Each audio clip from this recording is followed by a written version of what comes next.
नमस्कार दोस्तों, मैं मनी पांडे आप सभी का एक बार फिर से आपके चैनल पर स्वागत करता हूं। आज फिर से आपके 20 प्रश्नों की सीरीज लेके आया हूं। लगातार देखिएगा और कमेंट करके जरूर आंसर बताया करिएगा जो भी अपन पूछते हैं ना। पहला प्रश्न ये रहा कि किस धातु का उपयोग विद्युत तार को बनाने में किया जाता है।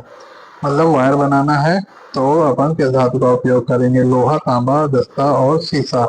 तो भैया तांबा का उपयोग किया जाता है। लेड और टिन जो है वो उपयोग किया जाता है सोल्डर वायर में, है ना, फ्यूज वगैरह में। ठीक है।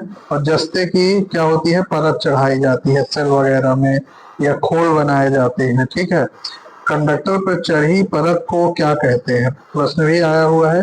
कंडक्टर पर चढ़ी परत को क्या कहते हैं? इंसुलेशन। मतलब कोई एक वायर है, ये मान लीजिए वायर है ना, और इसके चारों ओर क्या है, एक परत चढ़ी होती है, तो इसे हम क्या कहते हैं? तो इसको हम इंसुलेशन कहते हैं। ठीक है। ये हमारा कंडक्टर है और ये हमारा ब्लू कलर वाला जो है वो इंसुलेशन। हाँ, और कोर इसमें छोटी छोटी कोरें कटी रहती हैं तो वो होता है। और अर्थिंग तो आप लोग जानते ही होंगे। आपको प्रश्न है कि जैसे 3/22 लिखा रहता, किसी भी वायर में 3/22 लिखा रहता है, इसका अर्थ क्या है, ये आप हमें जरूर बताइएगा। अगला प्रश्न है प्लायर का कार्य क्या? प्लायर का कार्य क्या? मतलब आपने कॉम्बिनेशन प्लायर देखा होगा, तार पकड़ना, ठीक है, छेद करना, वोल्टेज मापना या वेल्डिंग करना, तो तार पकड़ना और काटना, है ना। कॉम्बिनेशन प्लायर जो होता है उसका काम है किसी चीज को पकड़ना और काटना। ठीक है। इसीलिए तो कॉम्बिनेशन बोलते ही हैं। विद्युत कार्य करते समय कौन से जूते पहनने चाहिए? मतलब जो शूज पहनाए जाते हैं, है ना, विद्युत कार्य करते समय, वो कैसे जूते होने चाहिए? चमड़े के होने चाहिए, रबर सोल के, प्लास्टिक के या कपड़े के? तो मेरे दोस्तों वो रबर सोल के होने चाहिए, है ना।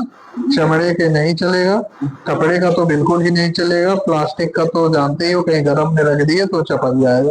तो रबर सोल के होने चाहिए। ठीक है। नेक्स्ट प्रश्न है घरेलू वायरिंग में सामान्यतः कितनी सप्लाई होती है? आप भी जानते हैं कि सिंगल फेस है तो अपनी जाकर के 230 वोल्ट होती है, और यदि थ्री फेस है तो 440 वोल्ट होती है। ठीक है। तो ये हमारा वो है, या 415 15 भी होता है, 415 वोल्ट। ठीक है। तो इसका जो राइट आंसर सिंगल फेस के लिए 230 वोल्ट। नेक्स्ट प्रश्न, थ्री फेज सप्लाई में कितने फेज होते हैं? तो ये बताने की जरूरत ही नहीं है, थ्री फेज है यानी कि उसमें 3 फेज होंगे, है ना। पीवीसी का पूरा नाम क्या है? Polyvinyl chloride. तो इसका राइट आंसर है ऑप्शन है पॉलीविनाइल क्लोराइड। ये इंपॉर्टेंट आईएमपी क्वेश्चन है, ये पूछा जाता है। ठीक है। केबल का आकार किसमें मापा जाता है? एमएम स्क्वायर में, वोल्ट मीटर में, वाट में या किसमें? तो भैया केबल का आकार मापा जाता है एमएम स्क्वायर में। ठीक है। नेक्स्ट प्रश्न है वायर स्ट्रिपर का उपयोग किस लिए किया जाता है? वायर स्ट्रिपर, ये क्वेश्चन पहले भी पूछा जा चुका है। तो वायर वायर स्ट्रिपर यानी वायर को काटना। ठीक है। तो तार का इंसुलेशन हटाने के लिए वायर स्ट्रिपर का उपयोग किया जाता है। एमसीबी का मुख्य कार्य क्या है? ओवरलोड से सुरक्षा, वोल्टेज बढ़ाना, प्रकाश देना। तो एमसीबी आप लोगों ने पहली बात तो फुल फॉर्म होता है मिनिएचर सर्किट ब्रेकर, है ना। तो इसका उपयोग होता है ओवरलोड से बचाना। तो राइट आंसर ए होगा, है ना। ये अगला प्रश्न है टेस्ट लैंप का उपयोग किस लिए किया जाता है? टेस्टिंग लैंप आपने देखा होगा, सप्लाई बांधने के लिए, जांचने के लिए। और बिल्कुल टेस्टिंग लैंप यानी टेस्ट यानी जांचना, तो इसका राइट आंसर ए ही होगा। नेक्स्ट प्रश्न है मेन स्विच का उपयोग किस लिए किया जाता है? तो पूरी सप्लाई चालू बंद करने के लिए मेन स्विच लगी होती है, आपने देखा होगा। वोल्टेज नहीं बढ़ता है, करंट नहीं बढ़ता है, मोटर नहीं चलती है, इसका काम है पूरी सप्लाई को चालू और बंद करने के लिए। ठीक है। यानी आंसर ए। सोल्डरिंग में किस धातु का उपयोग किया जाता है? सोल्डरिंग में किस धातु का? अभी मैंने ही बताया था टिन और शीशे का उपयोग किया जाता है, लेड और टिन का। अब आपको बताना है कितने परसेंट लेड होता है, कितने परसेंट टिन होता है। ठीक है। मैगर से क्या जांचा जाता है? तो मैगर प्रतिरोध नापना है, रेजिस्टेंस नापना है, तो या तो आप हीट स्टोन ब्रिज का उपयोग करेंगे, ओम मीटर का उपयोग करेंगे, साथ में आप इंसुलेशन। लेकिन अब ऑप्शन में क्या है, इंसुलेशन की गुणवत्ता। तो भैया इंसुलेशन, कोई वायर है उसका इंसुलेशन का पता करना है तो आप मैगर का उपयोग करेंगे।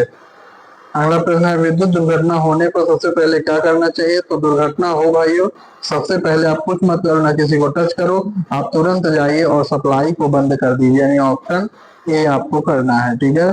नेक्स्ट प्रश्न है, स्टार्टर का उपयोग किस लिए किया जाता है? स्टार्टर का उपयोग किसके साथ किया जाता है भाई? तो स्टार्टर आपने देखा होगा कि यदि आपने स्टार्टर लगा के रखा है और कहीं पर मान लो मोटर लगी हुई है तो उसको चालू करना है तो आप स्टार्टर का उपयोग करेंगे। तो ऑप्शन है मोटर। घरेलू वायरिंग अर्थ वायर का रंग क्या होता है? तो ये तो सभी को मालूम है, हरा।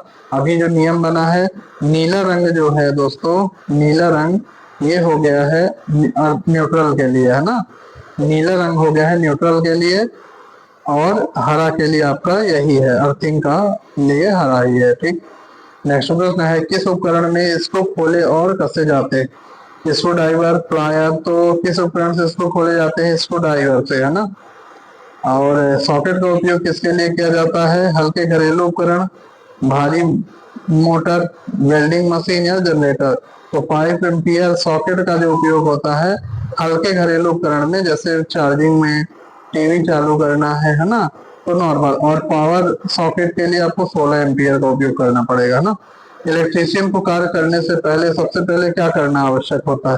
तो भैया उसको सुरक्षा उपकरण पहनना जरूरी होता है। तो ये महत्वपूर्ण प्रश्न है। नेक्स्ट सीरीज के लिए आप इंतजार करिए, हम आपके सामने जल्दी प्रस्तुत करेंगे। धन्यवाद। चैनल को हो सके सब्सक्राइब कर दें।